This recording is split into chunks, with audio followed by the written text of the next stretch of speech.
Session with Dr. Farid Holakouee.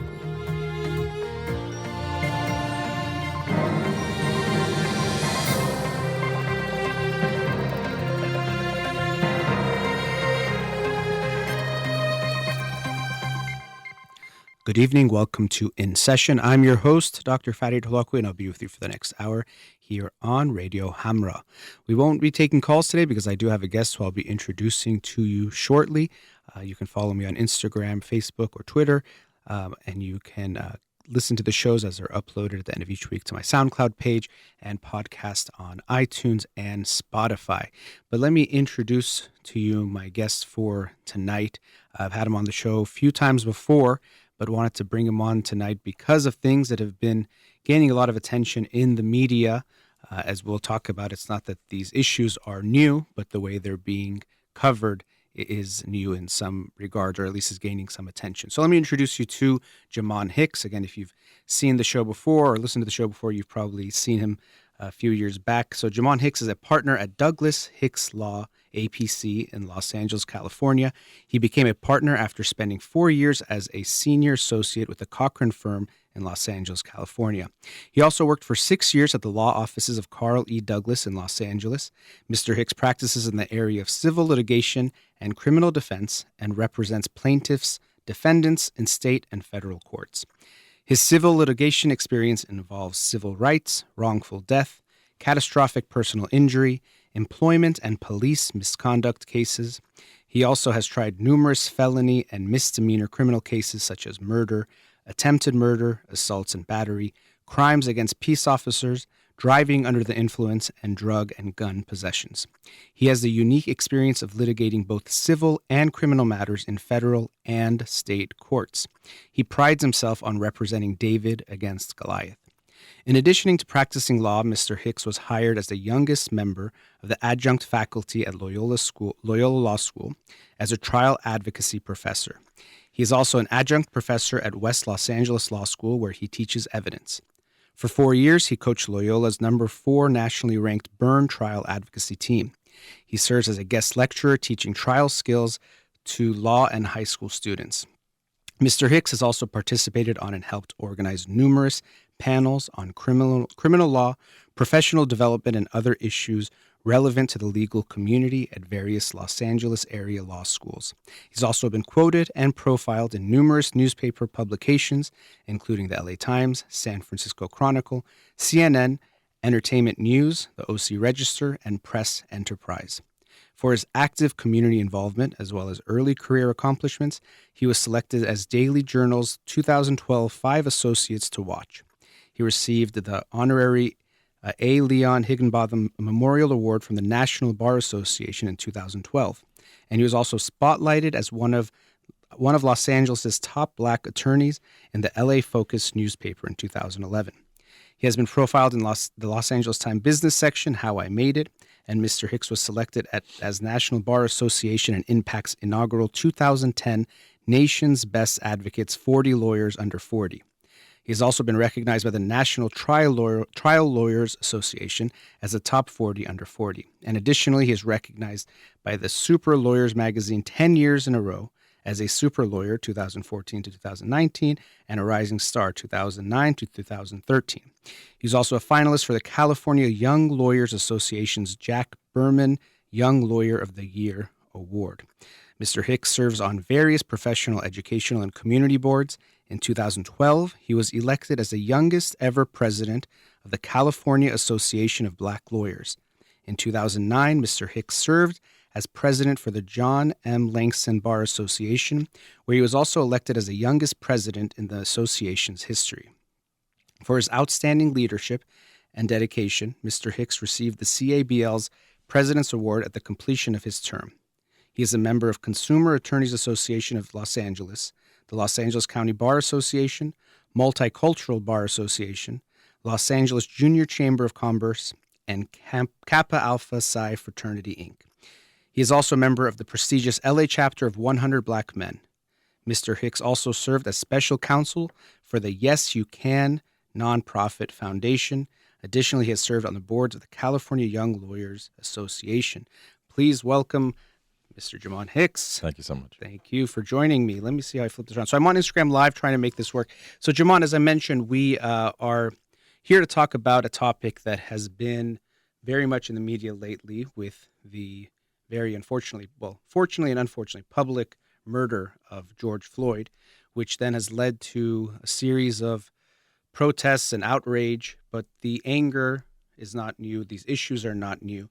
But it has received a certain type of attention, intention, and energy that we haven't seen maybe as sustained, and we're hoping to be sustained.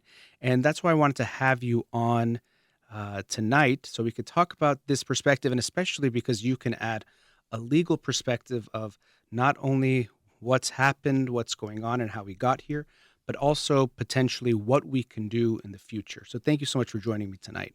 Thank you for having me. I appreciate it. So tell us a bit about, what you think about what's been going on. I mean, I'm sure, obviously, it's a broad question, but when you look at what's happening now and what we can maybe do, first, what are your just first impressions of what you see happening?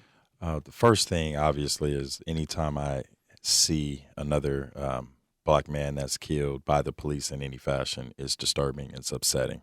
Mm-hmm. Sadly, based on what I do on a daily basis, I'm dealing a lot with families that have lost a loved one, whether it's from the shooting, whether it's from a beating, whether it's from taser, pepper spray. We deal with this all the time. Mm-hmm. So while for a lot of people to see it day after day, for us, we always see it day after day. What I think is most troubling about the Floyd situation is, one, it was on video, but the fact that this was 8 minutes, 46 seconds of torture, mm-hmm. where you have this officer just with his knee in Mr. Floyd's neck for such an extended period of time. You see that officer shifting his weight as if it was no big deal, as if he's done this before or he's been trained to do this. You see the officer putting his hands in his pocket in a very nonchalant way. And I think that that visual has captured the United States, the world, in a way that's much different than other situations that are famous. And because of that, I think you're seeing unity in a way we've never seen before. Mm-hmm. And so I'm optimistic about that unity. I'm happy to see that this is not just a Black Lives Matter in the sense that only blacks are marching. Mm-hmm. I'm glad to see that this is a movement that has gained the attention of everyone, whether it's gender, race, age, location. It has mobilized us in a way that I've never seen before. Mm-hmm. And so because of that, I am optimistic about where we go forward. But also I have some caution because I have seen before where you have this initial anger, this initial frustration, and then something else dominates the airwaves and we forget about the different cases that had us so upset. So, yeah. I saw you on a panel last week and you shared the words of Kareem Abdul-Jabbar, who wrote, I think it was in an article he wrote, but nonetheless, he said he feels right now he's between hope and history, meaning he has hope that things maybe can get better. There's this energy. People seem to be wanting to make a difference, but history also tells them that there's been, first of all, many years of this going on, but also many times where people seem to be energized. There seemed to be an outcry or a very clear misjustice had taken place. And then it, as you said, it faded away or things did not make a change. Over time, it fizzled out. And so there is that fear that that could happen again, that this could be a flash in the pan and then we go back to quote unquote things as normal.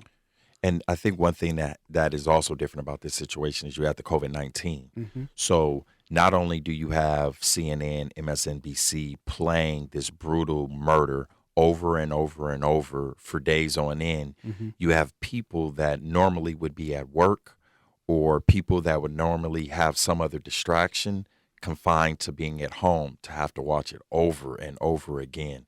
That unique situation also, I think, allowed people that may not normally see this have to digest it and have to deal with it. And so you also got a protest of those that were frustrated by just everything that's going on. And we saw that George Floyd's murder was the tipping point. So you have a lot of people that are frustrated over unemployment. You have a lot of people that are frustrated about how COVID is actually being handled. You have people that are doubting whether or not the information we are receiving is accurate. The healthcare system being frustrated. And when you combine all of that, it's just toxic. And I think what you are seeing is people that are just frustrated with the status quo. They're unhappy. And this movement is larger than just George Floyd. It's a larger discussion about race. It's a larger discussion about unemployment, socioeconomic issues that are all coming together. And I think what we're seeing is that outside of race, a lot of us are more connected than we are divided. And the more that we can build coalitions together and work together on issues, we will realize many of our interests are more aligned. But it takes that discussion. And at least what is coming from this tragedy is that discussion. And that gives me optimism. But like Kareem said, I think so. He always gives a brilliant quote. Because he's truly an activist, more so than he's one of the best Lakers ever. But he's truly an activist, and I share his concern. I understand his concern, but we do want to have that optimism that moving forward, because this does seem like a different movement, that there will be some change. Yeah, I'm hopeful too, and I'm going to hold on to that hope, and I hope it's not going to fizzle out and people are motivated. It does feel a little different. We were talking about this before the show that, when you're in anything, it always feels different because you forget what you felt last time when it then fizzled out. But, what you all said about COVID, I think that's an interesting, there's a lot of factors, of course. Anything this significant is going to have many factors. The COVID thing for me is interesting because I was talking about this when COVID first was becoming, people were doing the lockdowns and things that what I thought was beautiful. Now people disagree about some of the facts and things of that nature. But when we talk about what happened is not everyone was equally as vulnerable, right? Now we do see that it's actually affecting people of color more, but especially we'd hear a lot. It's more about the elderly, although that's not completely true, but more vulnerable. And what I thought was quite beautiful was that although everyone was not equally as vulnerable, everyone bought in to do something about it. That we all felt that in this case, a different type of justice, biologically or medically for people to be safe, we can all make a sacrifice, even if it might not directly involve us. And I thought that was beautiful and hopefully would carry through. And I would talk about, this was actually before all the protests saying, we talk about getting back to normal. And I get that feeling. We miss a lot of things about how life used to be before the pandemic. But before this all happened, there was a lot of people suffering. And I was thinking about people in poverty, the homeless population, people around the world suffering, and African Americans in the United States, amongst other groups. And so we don't want to just rush back to normal because normal was already sick itself. And so hopefully all those things kind of coming together, that we can come together, sacrifice, even if it doesn't directly involve you, although a threat to justice anywhere is a threat to justice everywhere. But that we all could come together, even if it wasn't you personally getting affected or your group or however, and tear down some of that us, them. I'm hopeful that that might also play a part, along with people, having more free time might make it more likely that they get involved, which is, it's bad that we have that free time maybe because of what's happened to the economy and unemployment and all that. But hopefully it will lead to people taking more action and realizing that they need to do something, and they are doing something. And so I'm hopeful for that. And lastly, you mentioned, George Floyd, and it was heartbreaking when I saw that, the video and the way it was. And there's so many things about that where, he says, "Mama, that was heartbreaking. The length of time, how cavalier the officer is with his hands in his pockets, just literally taking the life from someone." So many heartbreaking things. But you and I also spoke about this issue too, that we say his name and we repeat his name. And even when I was protesting, we would say his name. And of course, it's about him and the huge injustice and how his life was taken away. His human rights were not honored in the least degree. But it's also about all the people's names we don't even know, or all the people's names who didn't get in the media, who also suffered a similar fate, and that police brutality and injustice and racism in this country is not something isolated to a few incidents. It's affected so many people, many of whom we don't even know.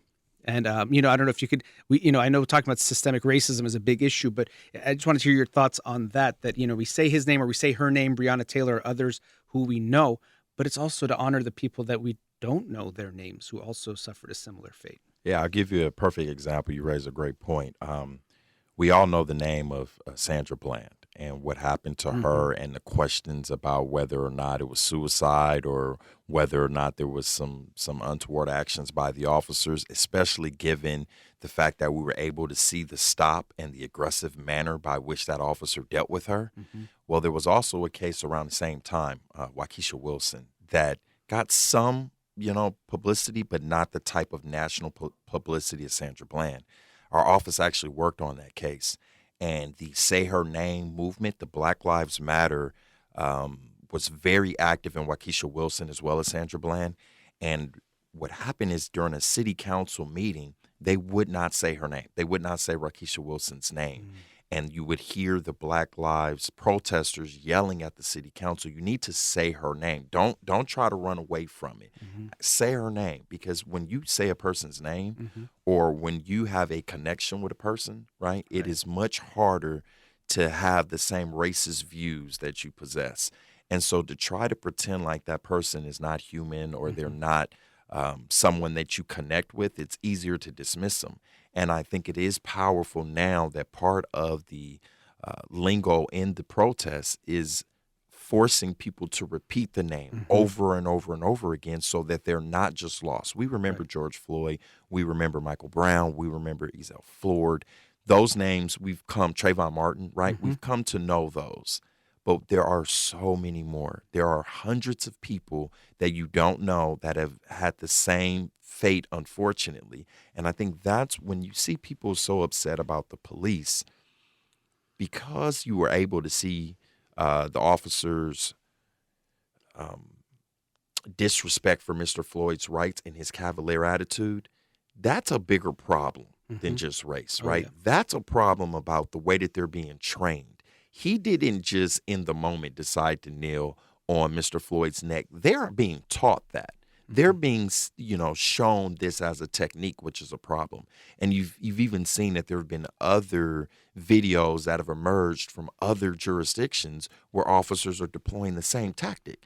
That's the bigger problem here, is that don't isolate the George Floyd incident and make it appear as though this is just the one time this tactic was used. This is a tactic that's often used against people all over the nation. That's a problem that we have to address. Absolutely. And, having you here and your legal perspective on things, I think will be good because, as I said, there's so many aspects to what's going on. It's obviously about racism, but it goes into economic issues. It goes into police issues. It goes into cultural issues, historical issues. And we obviously won't be able to cover all of them almost ever, but especially in this show. But I especially want to get your legal perspective on policing, on some of the legality of what's going on and what's happened. And also, I know you're on a task force and working towards trying to bring about change to make some of these things hopefully become less frequent to the point where they're not happening anymore. So after the break, I'll be on with attorney Jamon Hicks. We'll continue talking about George Floyd, police brutality, racism in America. You're listening to In Session with Dr. Farid Holakouee. We'll be right back.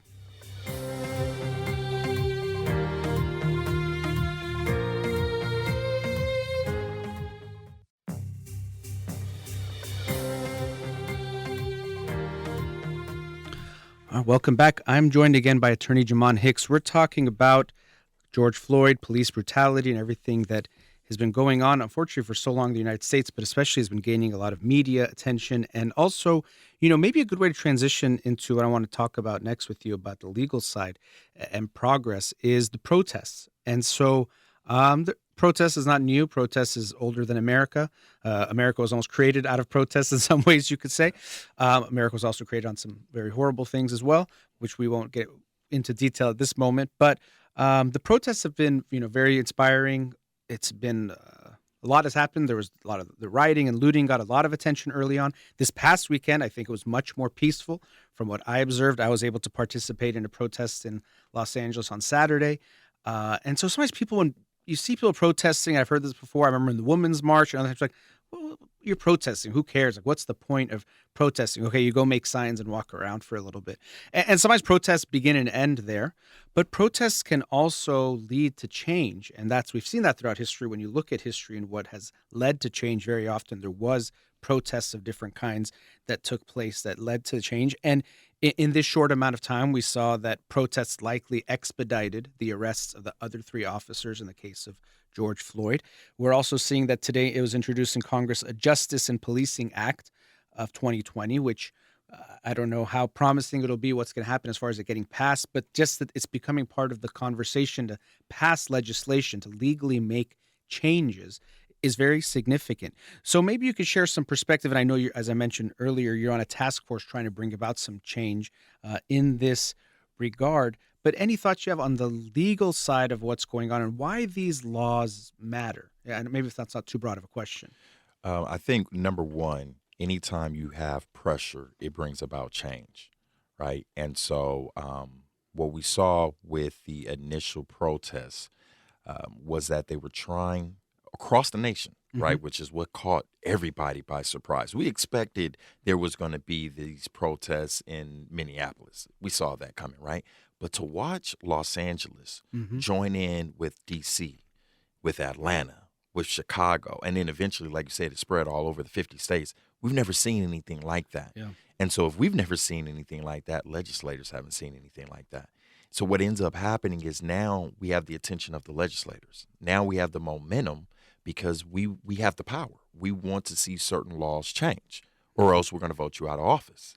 So when I was talking with this task force, and this is a task force of attorneys, approximately 20 attorneys right now, and we also have an advisory council that's comprised of politicians, community activists, to also give us some guidance, because the question now is, where do we go from here? Right. Is that for California or national? This is all California, Los Angeles-based attorneys. The goal is to unite with California and attorneys across the nation. But right now, this is Los Angeles.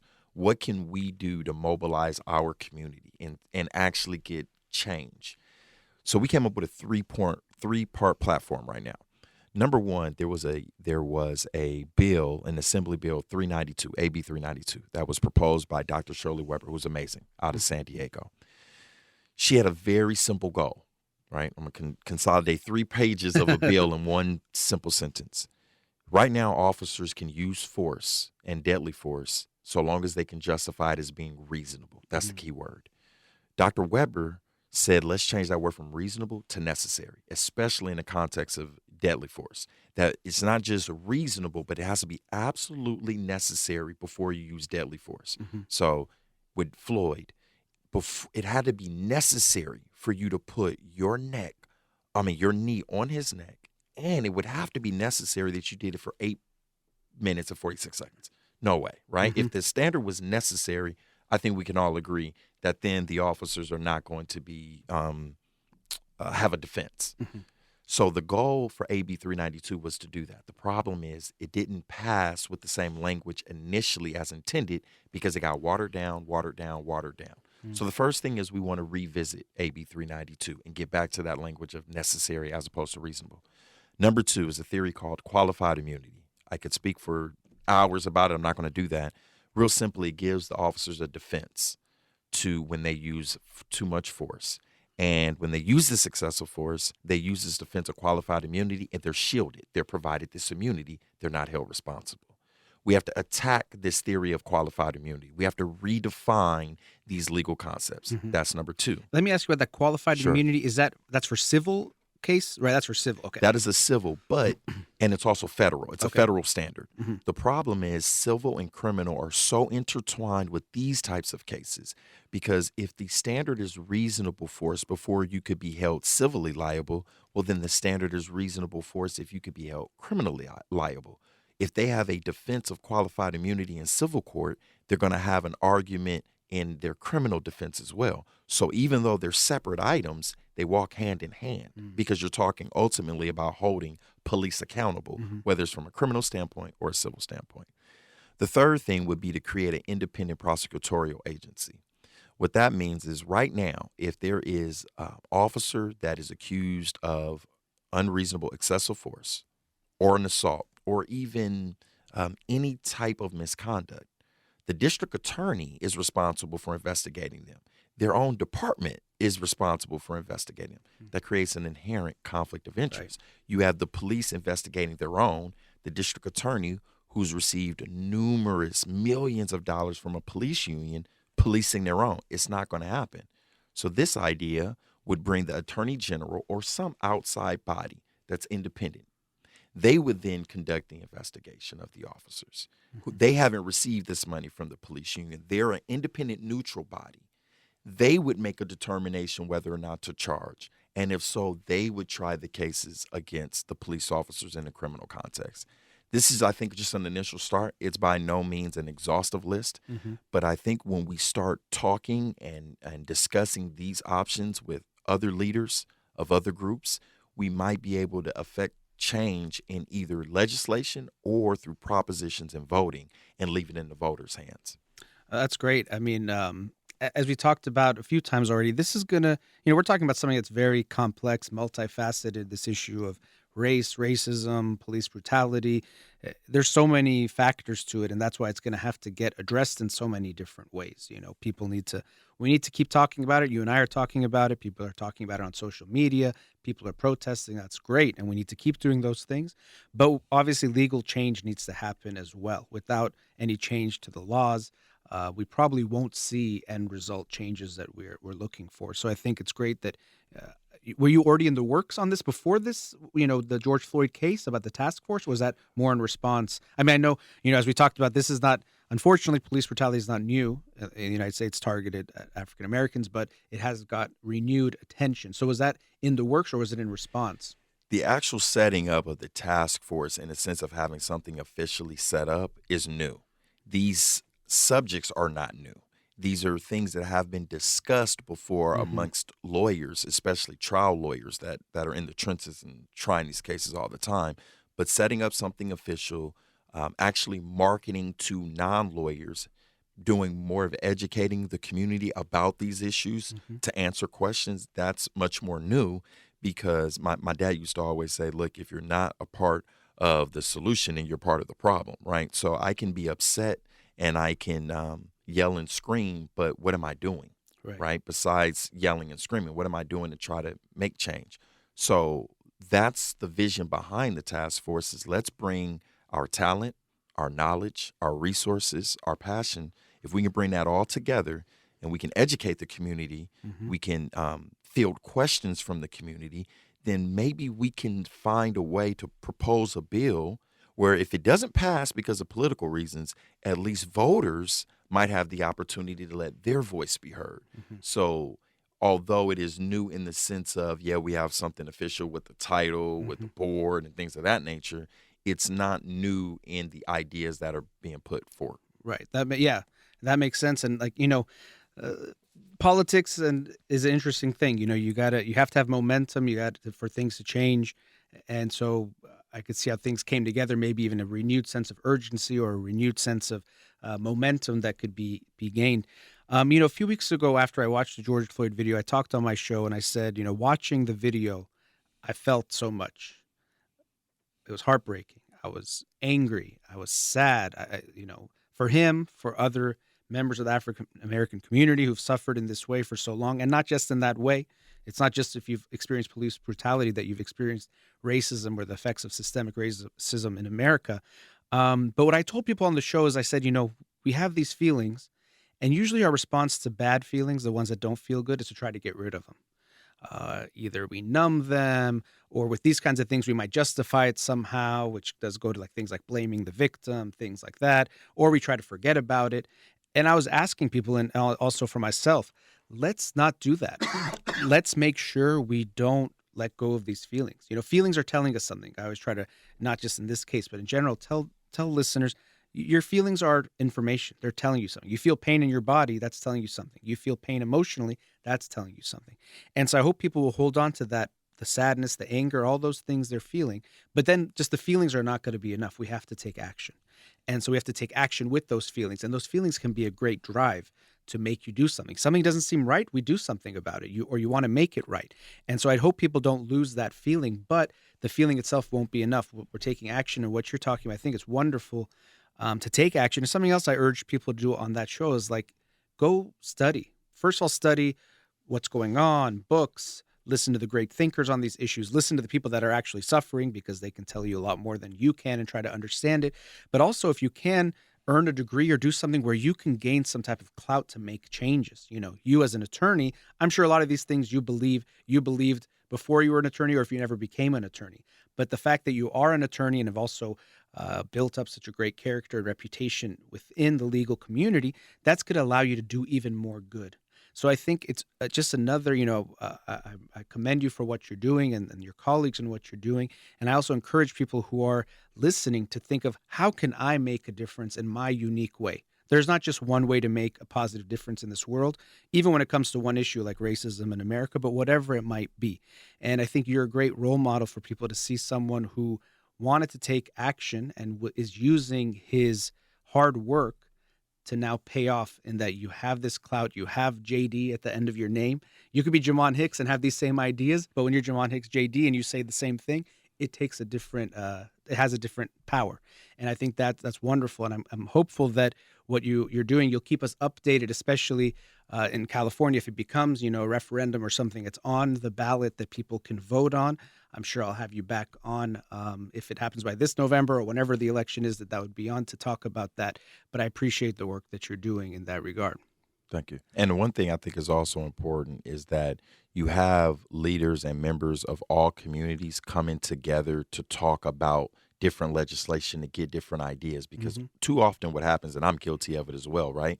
We see the highlights from the news article about what the bill is about, right? We see the talking points, but we don't actually read the bill ourselves to know, and we are not educated enough. And like I said, I'm guilty of it as well. I need to read the bill, look at it, and then provide guidance, explain it to the community. This is what this means. And then listen, what do you think? What do you, not just African Americans, everybody, what do you think about policing? And what do you think about how we should police? And so that we can get, if we put aside, red and blue in our politics, if we just look at human nature and what we think is fair and what we think is right, we can come with legislation that we believe helps the majority of people. Too often we look at, well, who's supporting the bill? Well, I'm not going to read it, right? Instead of actually taking a look, or we just let different pieces of legislation die without enough dialogue. And I'm not just talking about the dialogue from the politicians. I'm talking about the people actually in the community that are going to be affected by it, and having an understanding of what the legislation means before we vote on it or before we decide I'm just going to ignore it. Absolutely. Yeah, we got to take another commercial break, but I agree with you. And I've been there too. I mean, I will hopefully read some of the bills and things, but I go into some of them I don't know. And if you don't do your research, it's very easy to get fooled. It'll be like, do you want money to go to schools or do you want money to go to like something else that also sounds good? You're like, I don't know. And they both sound good. So we have to do our research, and also experts like yourself, I think it help educate the public to better understand what's really in those bills, because the summaries don't really give you the full idea of what's going to happen and what action will take place. And so democracy, like anything, when you get some more power, it has responsibility, and we all have power as citizens, but we have to utilize that power and take that responsibility seriously. So looking forward to having you back on when some of these bills are getting ready to pass or that could be voted on by the public to give you your input. But we'll talk a bit more after the break in our last segment about what's going on, what's happening, how we can all work together. Also, coalition building, something we've talked about numerous times on this show. Again, I'm joined by attorney Jamon Hicks. We'll be right back.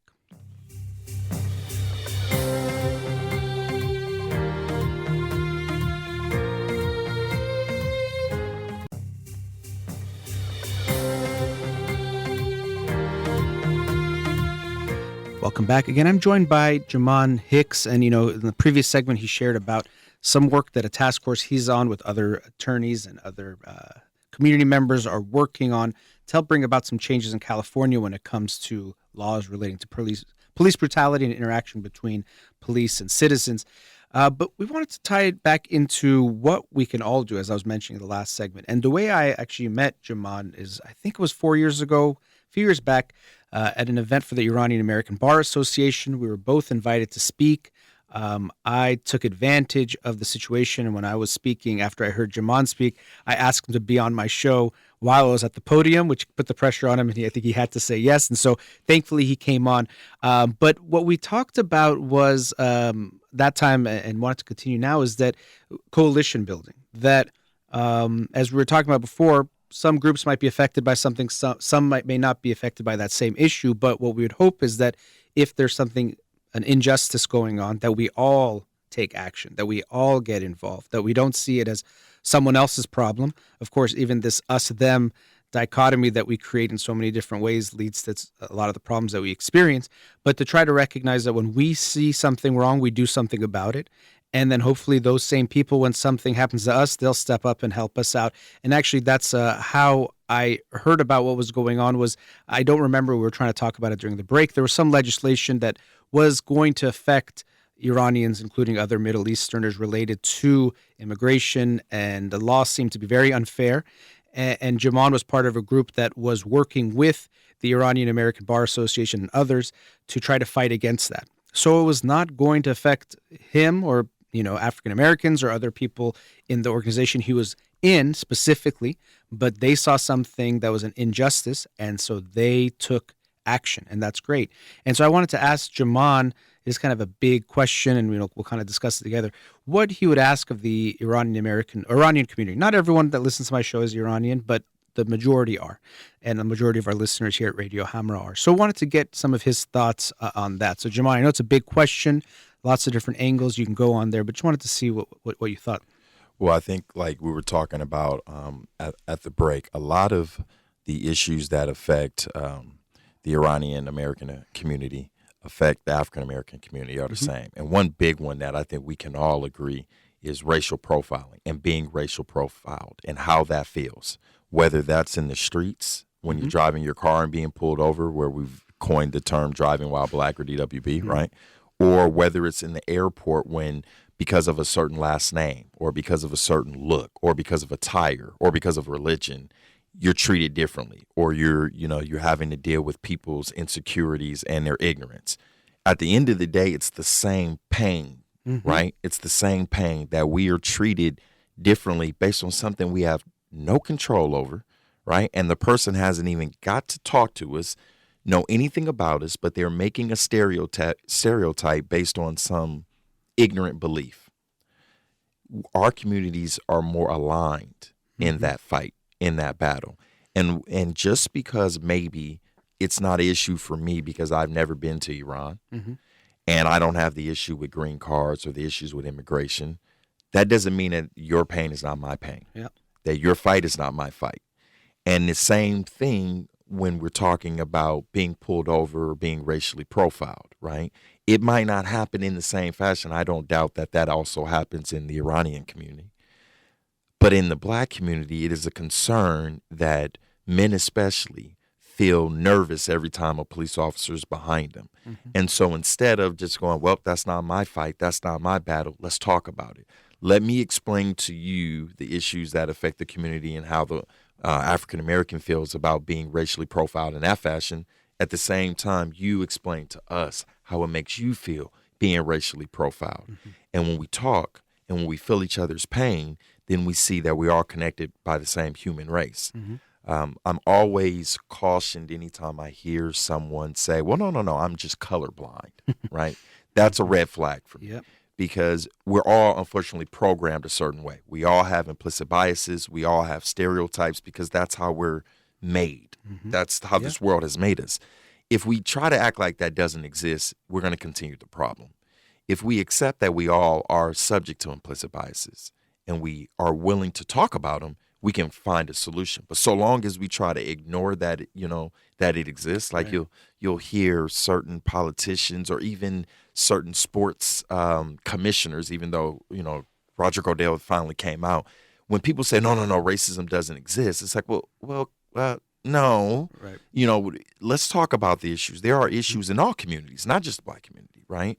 I remember that there was also the issue around the same time of that speech with the IABA was also the issue with the wall and comments about a wall and how we're going to deal with immigration. And I have friends that were educating me on those issues as well. And I'm asking, what do you find is the right line between immigration? Educate me on what you feel is the right balance, because I know we have to allow people, and we should allow people into this country.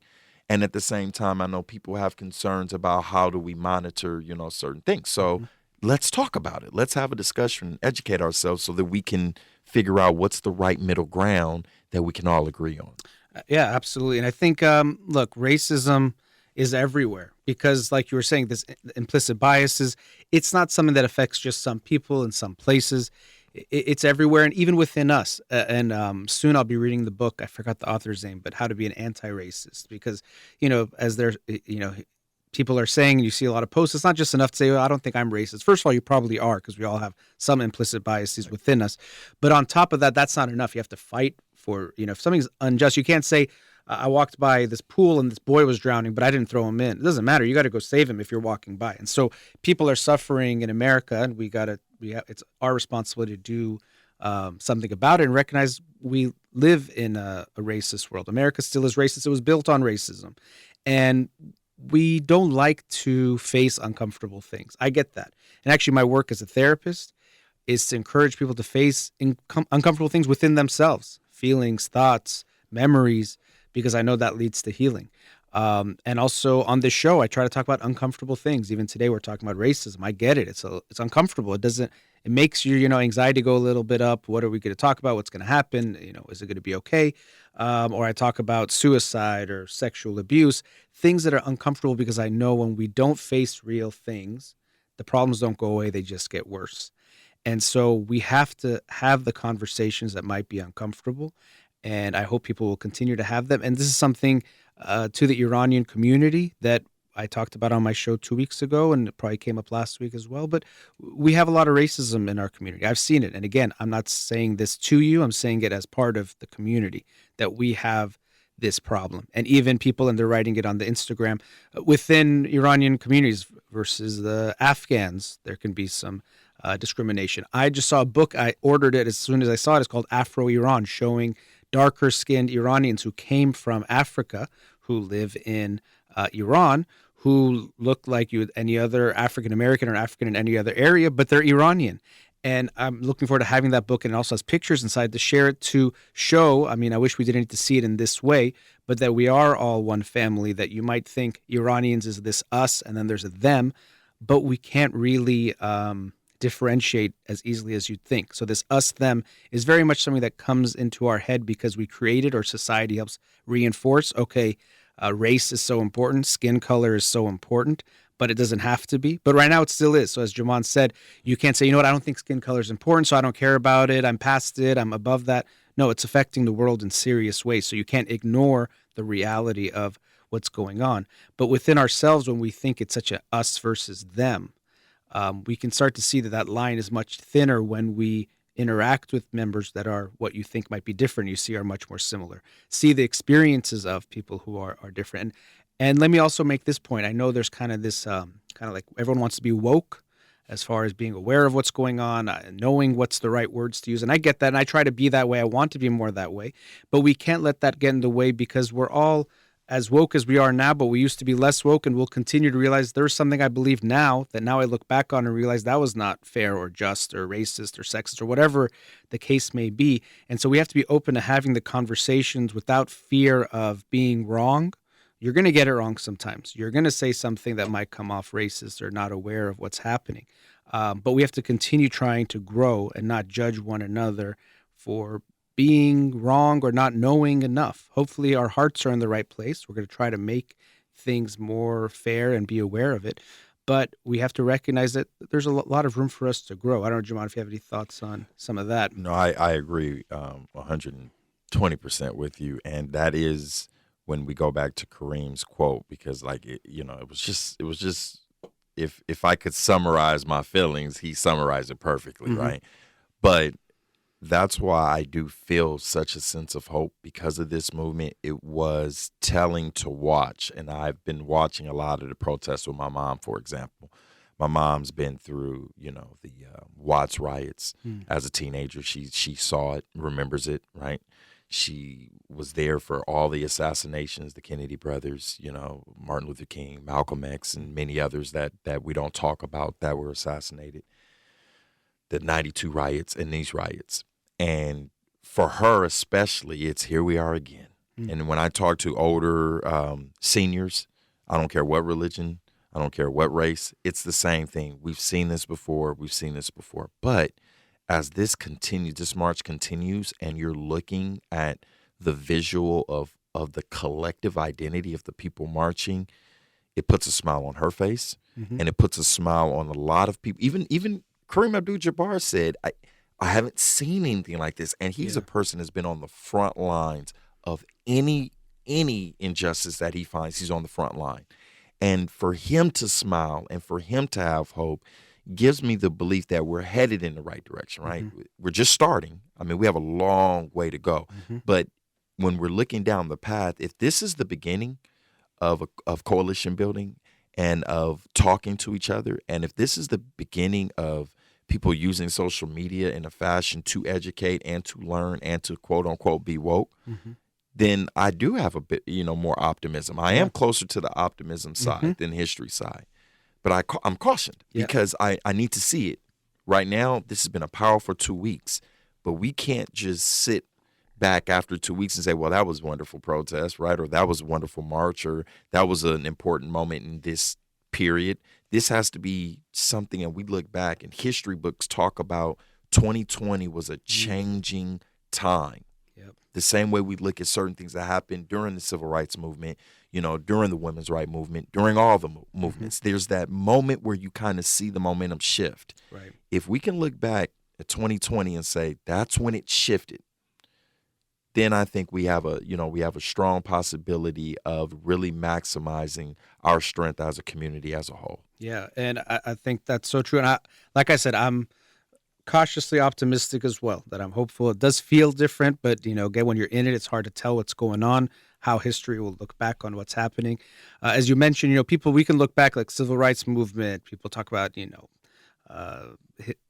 Germany during the Nazis and slavery and all these different types. Like, oh, how did that happen? Or how did people let that happen? Or what would I have done then? Or I would have done this. But we're in a moment now. There's injustice happening in front of you. You don't need to get in a time machine to go fight injustice. You can do it now in your neighborhood, in your city, in your country. And so we're all asked to do that. And we do have, I got to wrap up, so we will wrap up now. But Jamon, I appreciate you coming on, first of all, to educate me and people who are listening about what's going on legally. And I know you just gave us a little glimpse as to how much there is. So I'm sure I would love to have you back on soon. I know that I have your support in any way that, my community is affected. And I hope you have my support when your community is affected. And more importantly, that our communities are not two different communities. It really is one, when we all hopefully come together and recognize we don't need to have these differences of who's affected. If someone's affected, we all should care. All human beings should fight for all human rights for all human beings. And so thank you for joining me tonight. Hope to have you back on. Thank you. Really anytime you want, I'll be here. Thank you. It. So again, big thank you to attorney Jamon Hicks for joining me. I'm here in the studio. Thank you as always. You've been listening to In Session with Dr. Farid Holakouee. Have a wonderful night.